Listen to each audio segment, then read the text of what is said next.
Bismillahirrahmanirrahim. Assalamualaikum warahmatullahi wabarakatuh. Bismillah, alhamdulillah, assalatu wassalamu ala rasulillah Sayyid ibn Abdillah. Qala Allah ta'ala fil Qur'anil Karim, yarfa'illahu alladhina amanu minkum walladhina utul ilma darajat.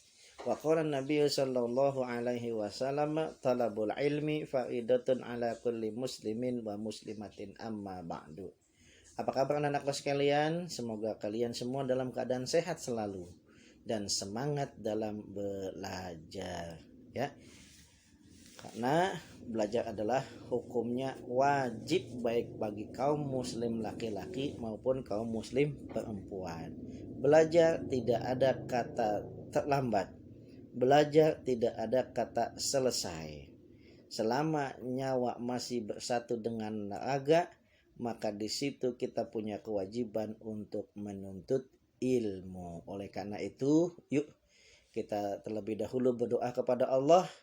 Mudah-mudahan Allah cerdaskan otak kita, Allah terangkan hati dan pikiran kita, dan mudah-mudahan ilmu yang kita dapat menjadi ilmu yang berkah, ilmu yang bermanfaat, baik untuk kehidupan di dunia maupun di akhirat kelak. Dan mudah-mudahan ilmu yang kita peroleh bisa mengantarkan kita, ya, memasuki surganya Allah Subhanahu wa ta'ala. Masih di bulan Muharram, mudah-mudahan ini akan memompa semangat kita, ya, untuk terus menuntut ilmu. Amin ya rabbal alamin. Bismillahirrahmanirrahim. Raditu billahi rabba wa bil islami dina wa bi Muhammadin nabiyya wa rasula. Rabbi zidna ilma warzuqna fahma. Rabbighfir lana wa liwalidayna warhamna warhamhum kama rabbayana shighara. Amin ya rabbal alamin. Baik anakku sekalian, di kesempatan kali ini Bapak akan membahas, ya, Asmaul Husna yang ada di bab ketiga pelajaran pendidikan agama Islam. Pada pertemuan kali ini yang kita bahas hanya dua, yaitu Al-Mumit dan Al-Hayyu. Baik anak-anakku sekalian, Bapak yakin kalian masih ingat apa arti Asmaul Husna? Asmaul Husna artinya nama-nama Allah yang baik. Apakah ada nama Allah yang tidak baik? Tidak ada, karena Allah selalu baik, ya. Ada berapa jumlahnya? 99. Ya, dalam surat Toha ayat 8, Allahu la ilaha huwa lahul asmaul husna. Dialah Allah, tiada Tuhan selain Dia, yang mempunyai nama-nama yang baik atau asmaul husna. Ya, ini dalil dalam Al-Quran kalau Allah memiliki 99 nama yang baik. Surat Toha ayat 8. Ini salah satu ayatnya. Nah, kita memasuki Asmaul Husna yang pertama di bab ketiga ini, yaitu Al-Mumit, yang maha mematikan. Allah memiliki kekuatan memusnahkan semua yang sudah diciptakan, ya. Tidak ada sesatu pun kekuatan yang bisa menandinginya. Allah berkehendak atas kematian semua makhluk, karena sesungguhnya yang bernyawa pasti mengalami kematian. Ingat kisah Raja Abraha, ingat kisah Raja Namrud, ingat kisah Raja Fir'aun. Mereka semua mengaku sebagai Tuhan yang tidak akan mengalami kematian. Namun toh pada akhirnya kita saksikan bersama Namrud, Fir'aun, Abraha, dan orang-orang yang mengaku Tuhan itu semuanya mati. Kenapa? Karena semuanya itu adalah ciptaan Allah. Allah berfirman dalam Al-Quran, kullu nafsin dha'iqatul maut. Setiap yang bernyawa pasti akan mengalami yang namanya kematian, ya. Mulai dari makhluk Allah yang paling pertama yaitu Nabi Adam sampai nanti kiamat semua akan mengalami kematian. Bahkan iblis laknatullah alaih sekalipun yang ketika diusir keluar dari surga minta kepada Allah agar dihidupkan sampai kiamat kelak, dan Allah kabulkan, dan pada saat kiamat iblis pun akan mati. Termasuk malaikat pencabut nyawa yaitu malaikat Ijrail pun akan mati. Satu-satunya yang tidak akan mengalami kematian adalah Allah Subhanahu wa ta'ala, ya. Andaikan sampai Allah mati, maka planet, matahari, bulan tidak ada yang bisa mengaturnya. Mereka akan bertabrakan, hancur lebur, ya. Dunia yang kita tempati pun akan hancur. Untungnya Allah kekal selama-lamanya.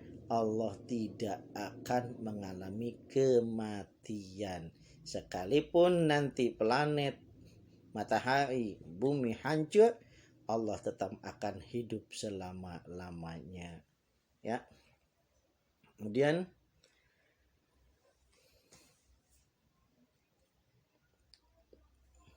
bukti, ya, kalau Allah itu tidak akan mengalami kematian, ya, tapi yang namanya makhluk pasti akan mengalami kematian. Salah satunya adalah di dalam Al-Quran, nahnu qaddarna bainakumul mauta wa ma nahnu bimasbukin. Kami telah menentukan kematian masing-masing kamu dan kami tidak lemah. Ingat, semua makhluk pasti mati. Yang namanya kematian tidak pandang usia. Ada orang yang sudah tua renta sakit-sakitan tapi tidak mati-mati. Sementara tidak sedikit orang yang sehat, usia masih muda namun sudah mengalami kematian. Kenapa? Karena kematian itu sudah ditentukan oleh Allah Subhanahu wa ta'ala. Sekalipun kita bersembunyi di tempat yang paling gelap, di tempat yang paling aman, terbuat dari besi baja sekalipun, terbuat dari beton sekalipun, tempat persembunyian kita, Allah pasti tahu dan kita pun akan mengalami yang namanya mati, ya. Kemudian Asmaul Husna yang kedua, Al-Hayyu. Al-Hayyu artinya apa? Allah Maha Hidup. Allah bersifat kekal dan abadi, menciptakan seluruh makhluk dan juga mengawasi. Allah yang memberikan napas dan dari karunia yang tidak terhingga, maka seharusnya kita banyak-banyak bersyukur kepada Allah Subhanahu wa ta'ala.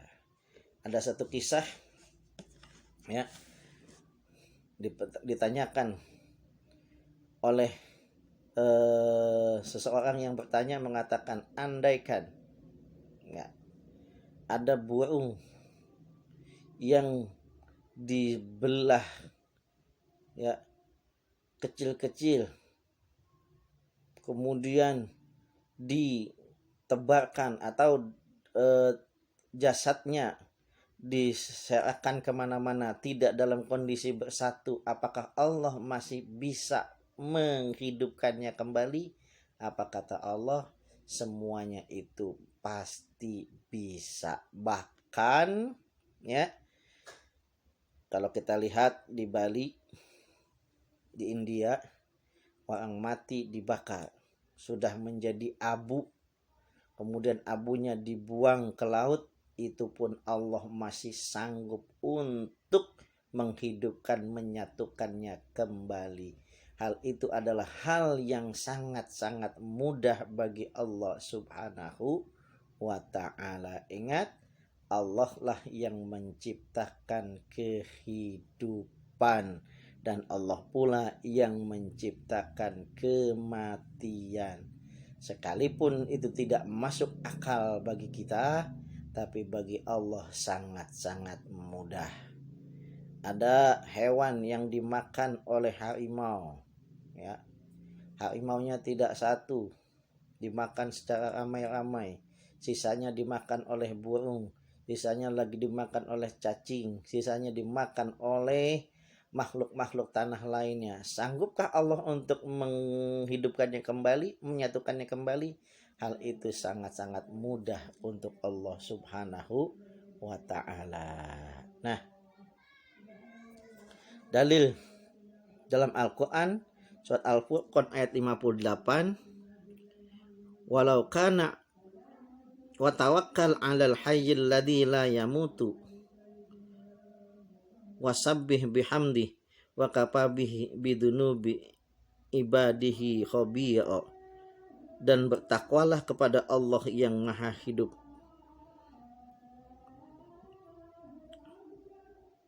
Allah yang tidak mati, dan bertasbihlah dengan memujinya, dan cukuplah Dia maha mengetahui dosa-dosa hamba-hambanya.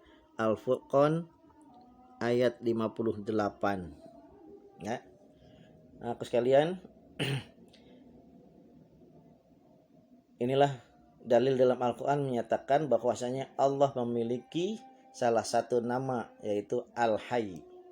Kemudian Nabi Muhammad Shallallahu Alaihi Wasallam pun pernah berdoa, ya Allah, kepadamulah aku berserah diri, kepadamulah aku beriman, kepadamulah aku bertawakal, kepadamulah aku kembali, dan dengan kekuatanmulah aku bertikai dengan musuh. Ya Allah, aku berlindung dengan kemuliaanmu. Tidak ada sesembahan yang benar-benar melainkan Engkau. Engkau yang maha hidup dan tidak akan mati, sedangkan jin, manusia, dan semuanya makhluk akan mati. Ya. Bahkan kalau kita ingat di bacaan sholat, ya, inna sholati wa nusuki wa mahyaya wa mamati lillahi rabbil alamin. Itu bacaan yang menguatkan bahwasanya Allah maha mematikan dan Allah maha menghidupkan. Baik anakku sekalian, sampai di sini pertemuan kita kali ini, ya. Insya Allah kita akan bertemu kembali di masih di bab 3 Asmaul Husna, ya, dengan nama-nama Allah yang lainnya. Yuk kita tutup pertemuan kali ini dengan berdoa kepada Allah. Kita mohon mudah-mudahan ilmu yang kita dapat menjadi ilmu yang bermanfaat untuk kehidupan di dunia maupun di akhirat kelak. Bismillahirrahmanirrahim. Rabbana anfa'na bima 'allamtana wa 'allimna ma yanfa'una. Rabbana atina fid dunya hasanah wa fil akhirati hasanah wa qina adzabannar. Walhamdulillahirabbil alamin. Ya, untuk pertemuan kali ini Bapak tidak memberikan tugas secara tertulis, ya. Yang Bapak minta adalah kalian mengingat-ingat Asmaul Husna beserta artinya. Al-Hayyu artinya maha hidup, Al-Mumit artinya Allah maha mematikan. Baik, demikian dapat Bapak sampaikan. Kurang lebih mohon maaf. Assalamualaikum warahmatullahi wabarakatuh.